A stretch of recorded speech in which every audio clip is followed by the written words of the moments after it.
verdade. Se for ao médico e ele me disser que tem uma doença terminal, volta a fumar imediatamente.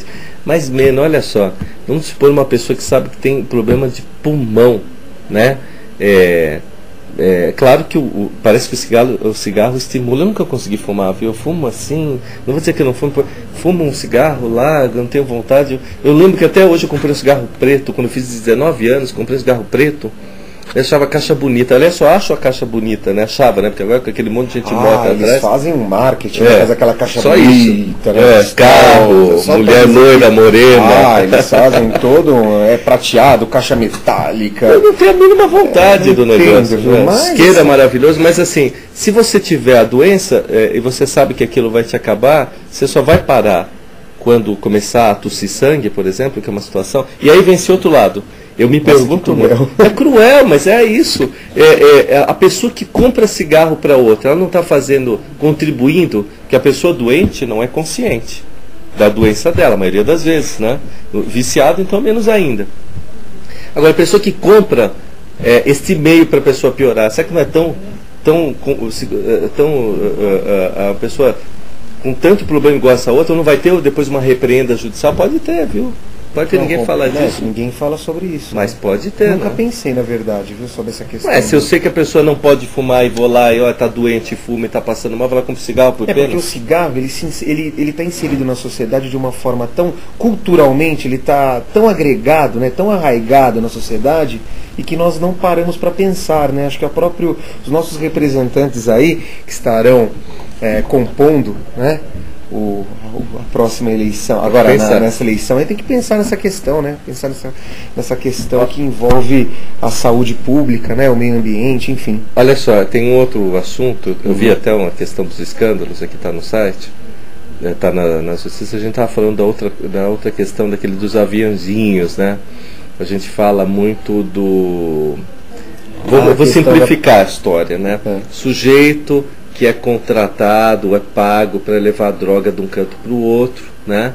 E esses não são a ponta do negócio. O que realmente importa é aquele cara que está lá atrás, que está fazendo todo o tráfico, né? E são esses os penalizados, porque às vezes o sujeito não tem nada. Quantas senhoras você não vê? Às vezes eu fico impressionado. A pessoa engole 300 saquinhos, 20 saquinhos de cocaína, de substância, e vai atravessar a fronteira, tal, aquilo não é outra. Fora aqueles que buscam ingressar dentro de presídios, né? Aí é um absurdo. Que é um fator aí que vem trazendo. Você sabe que sobre essa questão, Walter, no Brasil nós temos uma figura que chama injusto penal. Né? Se você for pensar em injusto penal aqui, ele não tem nada a ver com isso que você está falando, por exemplo. Só que você pega, por exemplo, o Caiambos na Alemanha, que é um autor, né, de direito, ele traz uma questão do injusto coletivo, ele traz uma figura do injusto coletivo. Isso não existe no Brasil. Sabe o que é injusto coletivo para o Caiambos na Alemanha? É justamente isso. É essa questão do injusto sob uma forma coletiva. A introdução da questão da questão sociológica, enfim. Na verdade, fora do Brasil, Walter, o direito penal fora do Brasil, ele leva muito mais em questão a questão sociológica do que a questão social, coletiva, do que no Brasil. E quando ele trata o injusto coletivo lá, ele fala justamente sobre, você fala assim, injusto coletivo, né? Você pensa que é a questão do injusto igual aqui no Brasil. Não. Lá a intenção é a punição deste homem de trás, que se chama. Quem é o homem de trás? O homem de trás é justamente aquele que comanda a organização criminosa, e é aquele que muitas vezes no Brasil não é punido. E nós temos aí uma lei, né, amplamente, uma lei que está inserida, né, no nosso ordenamento jurídico, enfim, uma lei atuante, porém que muitas vezes não tem a capacidade de trazer a punição daquele que comanda a organização criminosa. Muitas vezes quem é punido é aquele, como a matéria dizia, né, o aviãozinho, enfim, né? Por quê? Porque se pega, o ato é deflagrado quando ele pego naquele momento, estou simplificando, é isso, né? A indício da prova, peguei o sujeito que estava transportando, esse aí é o culpado.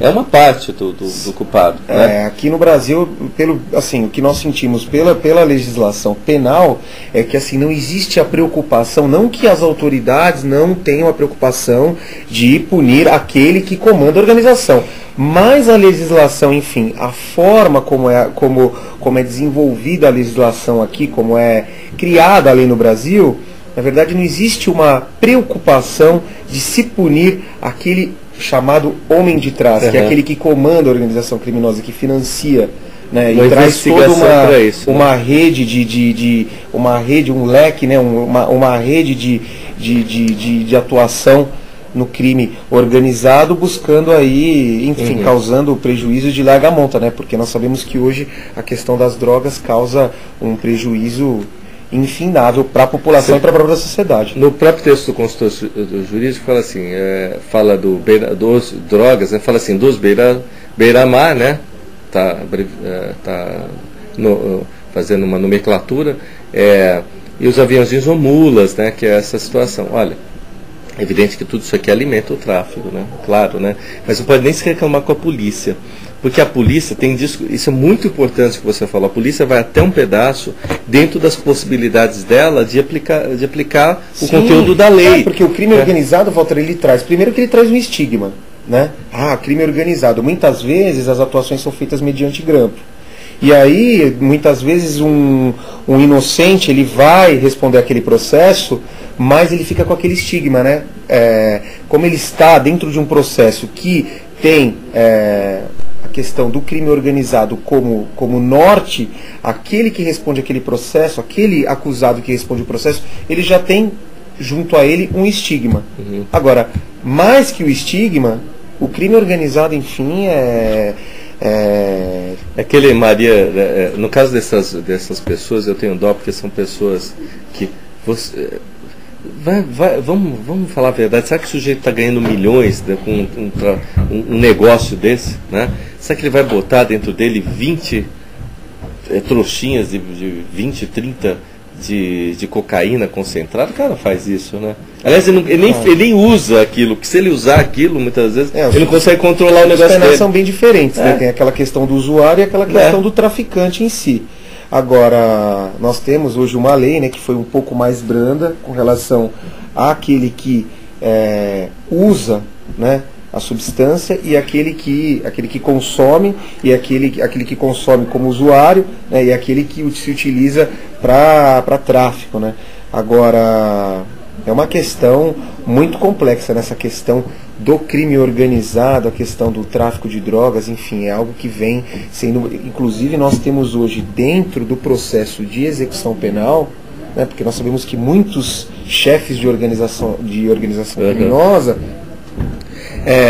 muitas vezes o chefe de organização criminosa, hoje, quando ele responde aquele processo de execução, hoje existe um dispositivo que há aquele debate que diz, será que é regime ou será que não é? Que é o regime diferenciado, né, para aquele que participa de organização criminosa. Então, é complicadíssima essa questão da organização criminosa, ela traz todo um desvirtuamento, traz todo um debate sobre até que ponto o direito penal ele vem sendo bem aplicado, até que ponto nós precisamos mudar aquele código, né, de 1940. Complicadíssima a questão. 1940, hein?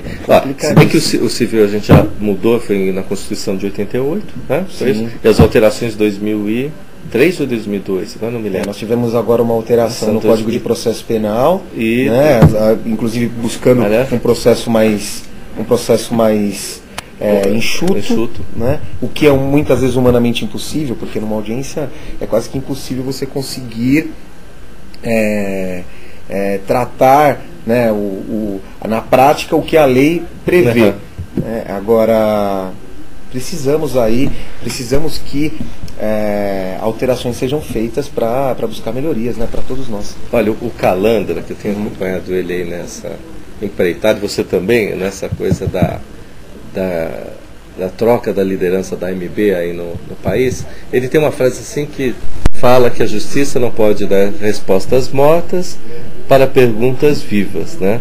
E ele fez essa frase em cima de um processo, né, que ele julgou, e dentro desse processo ele tinha que dar uma resposta ampla de estudo, tá? Então ele viu através do que estava escrito no papel, que o juiz, quando pega aquilo ali, fica lendo aquele monte de papel, tem que chegar a quem disso. É bem interessante essa colocação dele. E eu estou usando esse exemplo para falar aqui o seguinte, olha aqui, ó, o Mazeu, que é um visitante do site, né, ele diz o seguinte: acho que não vale muito a lei que você está, quando você está faltando na balada, e aí seu amigo vai fumar, você fuma junto dele, né, para conversar.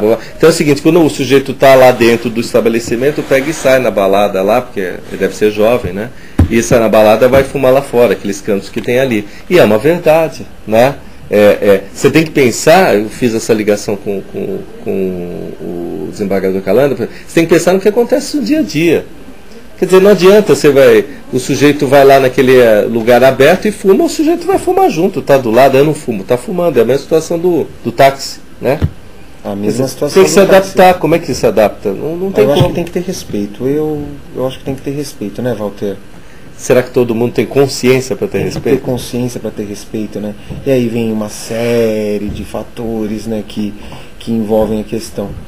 Olha, você estava falando sobre o direito penal, eu lembrei o seguinte, né? Hoje, eu acredito, Walter, que nós temos um direito penal aí que paira sobre diversas teorias, né? Há quem fala que tem que abolir, né? Alguém fala há quem fale que nós temos que aplicar um direito penal mínimo, um direito penal máximo, que nós temos que aplicar a questão do direito penal do inimigo, vamos excluir aquele cidadão, né, que rompe o contrato social e aquele que não é cidadão, vamos tirá-lo da sociedade. Enfim, temos diversas teorias no direito penal. Agora eu te pergunto, e aí? Né? O que faremos com essa questão penal? Teremos provavelmente aí, acho que uma nova alteração na nossa lei. O Mena Barreto, que é advogado em Mojimirim, ele coloca assim: alteração absolutamente inútil do CPP, né?